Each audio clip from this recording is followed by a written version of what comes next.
discussing an essay we just published, Peak Academia Knowledge Creation Has to Be Liberated from the Shackles of Gowns, Tuition, and Ideology. It's an essay about academia at where it stands today, in particular with a focus on ideology, indoctrination, intolerance, and what that means for progress, for knowledge creation, for all the good things that I think academia brings to the table.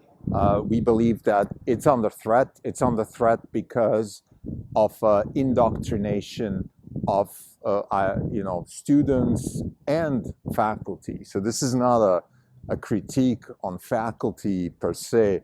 This is a critique on the institution of academia, which, in our opinion, has been taken over by ideology and therefore threatens progress because the way human societies are organized around the world, and it's been like that at least for the last 1,000, maybe 3,000 years, is that we have people that are involved in knowledge creation, and then we have people that take that knowledge and turn it into products and services, and that's what we call progress. And if that knowledge creation is under threat, as we believe it is, then progress is under threat, and when progress is under threat, bad things can happen. This is a Not Even Wrong podcast.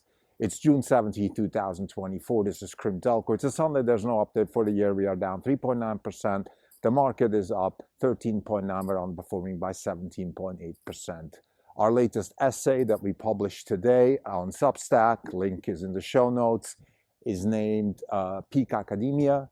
And the byline is that knowledge creation must be liberated from the shackles of gowns, tuition, and ideology. Let me parse that. What do we mean with shackles of gowns, tuition, and ideology? The shackle of the gown is the rigid hierarchies of academia.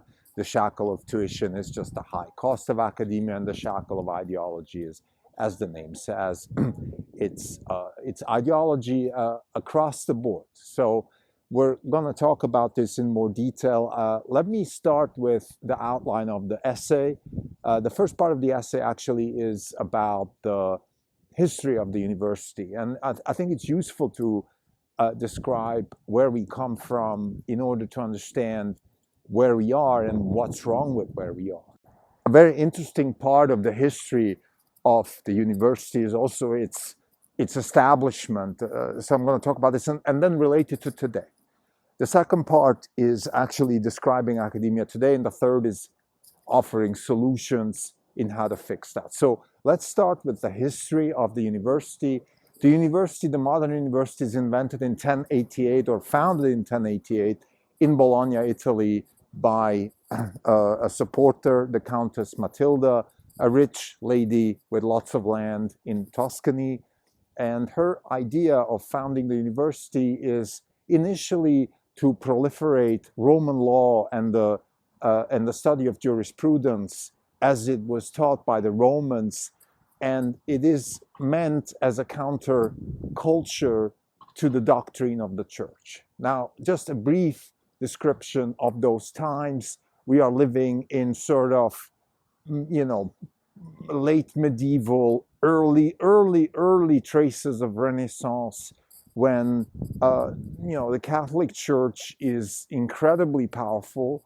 It has doctrine written all over its institutions, and knowledge creation is part of the business of the Catholic Church. So what is knowledge in the 11th century of Europe? It means monks in monasteries are literally learning, collecting knowledge, reporting stuff, filing stuff. That's what knowledge creation means. And in that context, doctrine takes over. And just as an explanation why that's happening is that the church has a deal with the rulers of Europe, which is the church doesn't have the power of the sword nor the power of the purse. And because of that, the church is in a bit of a tricky situation, right? How do I have legitimacy without the sword and the purse? Well, I get it by giving legitimacy to the rulers, by making them representatives of God on earth, giving them that legitimacy, and therefore, also upholding my own legitimacy, which is, being the sort of spiritual leader of the world, and also the spiritual and intellectual leader of the world. In other words, I am the monopoly of knowledge creation. And Bologna is created because this Countess Matilda, which, I don't want to make too much of a big deal out of it. I mean, just as a tangent, I find it interesting that it's a woman that does that, but that's, really just my own personal opinion, that we always need people to break through the establishment. And women actually have played a big role in breaking through the establishment because they weren't part of the establishment for a long time. And that's a good thing. So back to the history. I think one of the more important lessons here is that, and this will be actually the fundamental conclusion in the end, that if we want to fix academia, we actually have to fix our government first. And the best way we can do that is through a more diversified government. The only right word here, it sounds a bit scary, is secession, which means that we need constituencies in the US that are separate from the federal government, that are separate from the indoctrination of academia through the government, and then those constituencies can help build a better academic system, the same way it happened in Bologna at that time. So I'm jumping a bit ahead, but I think this is really the most important lesson that we learn, and we discussed this in the essay at length.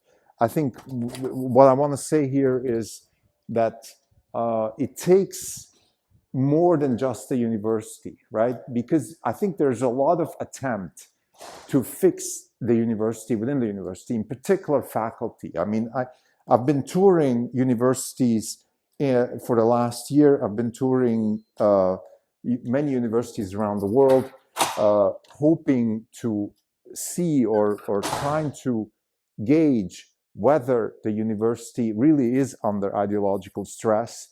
And my conclusion is yes, I have to say. But also my conclusion is that it's not the faculty that is the problem. It's the institution. It's the administration. It's the government. It's the infiltration of of government money into the university. So a lot of these kinds of things are playing a role. So let me jump to the second part, which is actually describing where we stand today in academia. And I think this is a good segue. I think one of the biggest problems with academia is that because of grants and money coming from the government to fund research, the university has really become sort of just an arm of the state. And with that, all the convoluted politics of the state are also infiltrating the university.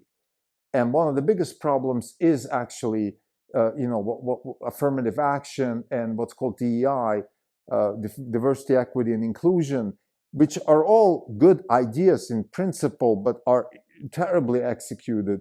They lead to discrimination, to corruption, to favoritism, to profiteering. All kinds of bad things are happening because of these programs, and they're encouraged by the government and the government politics that are involved with these things. And that's why we believe that the best way for universities, again, I'm jumping a bit ahead here, but the solution in part 3 will be we need disruption, and disruption, as the late Creighton Christensen has explained to us in his seminal book, The Innovator's Dilemma, and many other follow-up books. Disruption always starts with something that is, maybe not as interesting in the beginning, but then grows. It has a lower cost and maybe also lower quality in the beginning, but then it grows and it becomes much better than the incumbent and takes the incumbent out. And this is exactly how the university in Bologna disrupted the Catholic Church. And we believe that the same disruption will happen now, must happen now, and it can only happen in constituencies that are free from all these other shackles that the constituencies have right now, whether it's the US, whether it's states like California, or Texas, or excuse me, actually Texas is a hopeful situation, but particularly California, and then we have New York, and then we have Massachusetts, and a lot of the knowledge base of the United States is in states that unfortunately are completely indoctrinated by politics. So we need secession. We need better constituencies, whether it's full secession or just tacit secession. I don't really care. But we need states like Texas could be a good example where the incentives of the university, the student, and the potential employer of the student are aligned. This is the most important thing. But now, again, let me describe a little bit where we stand in academia today. So fundamentally, the biggest problem in academia is the government involvement through grants, which makes people, researchers, dependent on the benevolence of the government in order to do what they do, which is research. And that is a dangerous thing. That is not a good thing. Because it also leads to indoctrination, it leads to intolerance, it leads to all kinds of bad things. But I want to discuss something else, which is, to me, is even more concerning, and that is, growing intolerance, or an intolerance that I have observed amongst academics also about the field. So this is not about politics. This is not about whether you like affirmative action or not. This is about the field itself.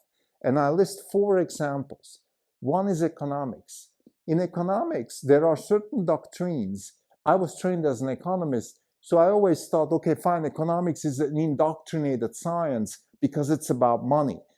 In particular, let's say right now, currently in the last couple of years, it was very difficult to argue as an economist, as a professional economist, to go to a seminar populated by, distinguished faculty and question the role of the Federal Reserve and the role of money printing and monetizing of debt. It is controversial to question that. One is supposed to accept that and go and follow on with the so-called new Keynesian politics that are basically a justification of government intervention, industrial policy, in plain English, central planning, whether it's directly a la Soviet Union or indirectly a la what we have today with the Federal Reserve is actually relevant.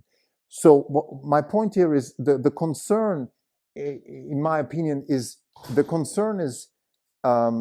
it's the indoctrination, it's the lack of conversation about it. That's the problem. It's not, look, you can disagree with that. You can not like the idea, but the lack of conversation about it.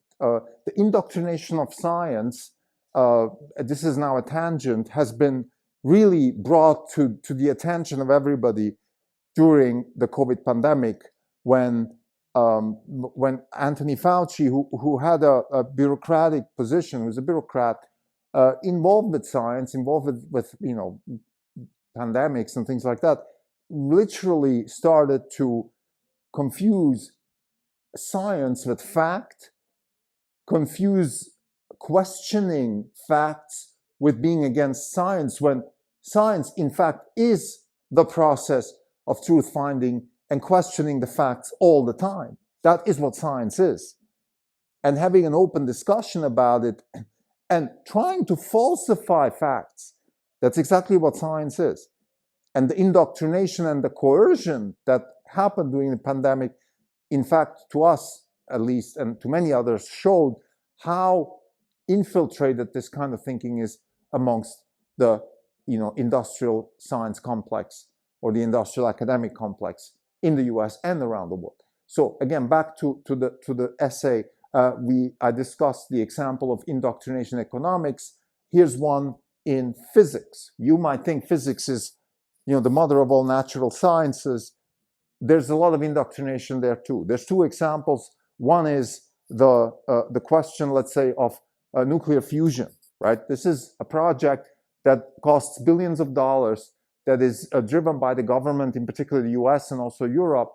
And again, just questioning those types of projects, and this happened to me. I was at presentations, seminars, things like that. I really spent a year going to many different types of academic institutions, conferences, seminars, lectures, all kinds of interviewed scientists, and I spoke there about nuclear fusion and just questioning it, just opening up the possibility that maybe this is not such a good idea, already put me sort of in a position where I was treated like like an enemy. Which again, you can disagree with people. That's not the problem. The problem is to be almost violent, maybe not physically but verbally, against somebody who just has a different opinion. That's not science. Another example in physics, actually a canonical example, is the story of the multiverse theory by Hugh Everett, who was chastised by the physics community. Even today, the multiverse theory still, I would say, is considered sort of a questionable attitude of physics, not serious science, blah, blah, blah. Why can't we be open? Now it's a little bit more accepted. I think people like David Deutsch, Sean Carroll are openly advocating for this type of interpretation of quantum mechanics. And it's just an interpretation. It means nothing. But, oh, well, there's a lot of politics involved. There's a lot of, well, I can't get funded if I believe this, or maybe my funding doesn't make sense under the premise of multiverse theory, blah, blah, blah. So there's a lot of, again, money is involved. There's opinions. People have opinions. Bureaucrats have an opinion. They like this, they don't like that. They fund this, they don't fund that. Here's another field where, indoctrination is happening, philosophy. Now you might say, okay, philosophy has always been sort of the field where indoctrination happens because it is sort of the study of how to think and how to think about things. So, but still, I think, let's say in this context, I just want to use one example, the question of fairness. I mean, this should be a philosophical question, an open question. If I go to a seminar right now, I guarantee you, if I go to any kind of top sort of elite university in the United States, and I start arguing, let's say, in a Kantian way about fairness, and I say, well, a society is unfair if we can improve the lowest level of society without hurting anybody else. People would point at me, that's baloney. Fairness just means we need to discriminate against successful people. If we can do that, we're fair. If not, we're unfair. So there's this political undertone, this, left-wing, a lot of left-wing thinking. We need to be more, there's income inequality. That means that's unfair. Well, why is that unfair? Is that really, what does fairness mean? Oh, how dare you question, blah, blah, blah. So again, this is not, the essay is not about what is fairness or not fairness or anything like that. I'm just pointing out this example. Now, the last thing, just as an example of indoctrination within the science community, is actually in engineering. And you might think, well, oh, come on, engineering? If there's one field in the academia that is matter of fact, it's engineering. Well, guess what? It's not. Take the idea of autonomous driving vehicles and the execution of autonomous driving vehicles by Tesla using only cameras. That is still a controversial topic today, even though we have FST-12 driving around without any intervention. There are still people in the academia, in fact, many academic institutions, many people. I went to NeurIPS in New Orleans in 2023. I did not hear the word Tesla once. I did not hear the word FSD once. And there are presentation after presentation about autonomous driving vehicles, about what needs to be done, about how it can be done, and so on and so forth. The one technology which is actually right now in production, in the hands of customers, working, not fully, but for like any software project, it's not 100%. The same way, and nothing. Excel is not 100%. The internet is not 100%. ChatGPT is not 100%. FSD is not 100%, but it's there. It's working. People pretend that it doesn't exist. So again, these are just examples of indoctrination of science. And to me, this is a huge red flag for science itself and for progress. So how do we solve this problem? So we have the gowns, the tuition, and the indoctrination. Let me just say a few words about the tuition. In order to get an undergrad degree at the top university in the United States, it roughly costs $250,000 just in tuition. Add another, living costs and all of that. You know where I'm going here. Now, the question here is not whether I have to pay it or whether I get scholarships. That's not the point.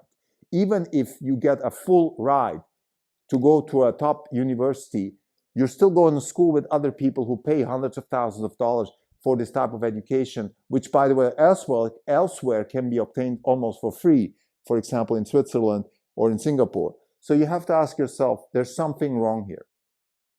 And whenever costs are bloated like this, something is wrong. Another data point is that the relationship between how much you pay for education and how much money you can make as a graduate is skewed increasingly year by year towards the education side, meaning that you pay relatively more for education than you can expect to make, which is another side that's by the definition of inflation. This is bad. High costs are bad. High costs mean exclusion. High costs mean repression. High costs mean bloating. High costs mean prestige and status, and all bad things coming together. So this brings us to part 3 of the essay, which is, okay, how can we fix this? The answer is disruption. We're bringing up Clayton Christensen and his work on disruption. Whenever we talk about disruption, we're very careful here at Orange Capital Partners because the word has been used in many ways, in many wrong ways, but we kind of like to stay back, very close to the scripture, which is Clayton Christensen's work on it, the most important work in management science, in our opinion, because he explains what disruption means, he explains how it works, he explains what it means for progress, for growth. In fact, only disruption is economic growth. And what disruption really does, it does 2 things. One, it brings in a lower cost and a higher, value to in terms of products and services, number 1. And number 2, it generates a response by competitors, which is typically they go up market and they usually get go out of business after they get disrupted. So those are the kinds of preliminary or big picture viewpoints of disruption that we just want to bring in here.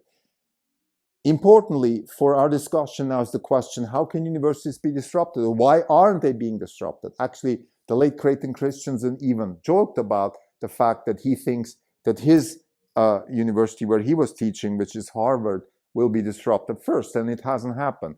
Now, we hope that this is just a timing problem, that we need disruption. We need disruption to happen.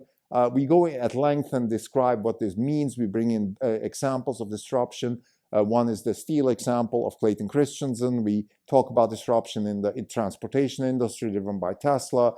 We explain how incumbents are reacting, and then we try to tie this to the universities today, where we have a lack of disrupting entrance or market entrance. And the question is, why is that happening? Now, the conclusion of the essay is that, yes, we will get disruption.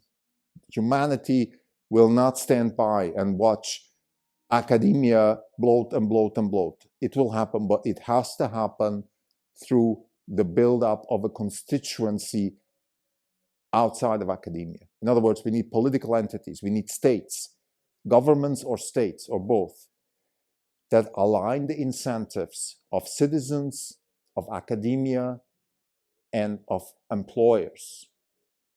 Because in the end, no matter what you want, no matter what your goals are, going to university means you want to educate yourself to go get a job. The job could be in private industry, the job could be as a teacher at university, or it could be in government. You can't not have a goal in mind like that. So therefore, your incentive has to be aligned with the incentive of the university and the incentive of the government. So the institutions where you're in. This can be done. I grew up in Switzerland. Switzerland is very close to that.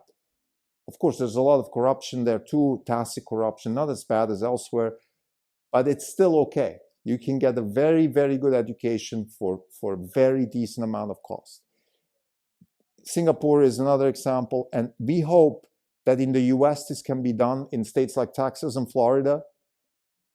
And the reason we're hopeful is because we see what's going on here in California. California has elite universities, elite state universities. The UC system has some of the best universities in the world. Berkeley is definitely one of the best, and then even Santa Barbara and then San Diego and UCLA are top universities. But still, they're very convoluted. They are being indoctrinated by the state politics because the state politics of California are, let's be frank, the disaster. Now, that's another tangent here. The state of California works because it's so rich, because the wealth generation here is immense in Silicon Valley and a little bit also down in Hollywood.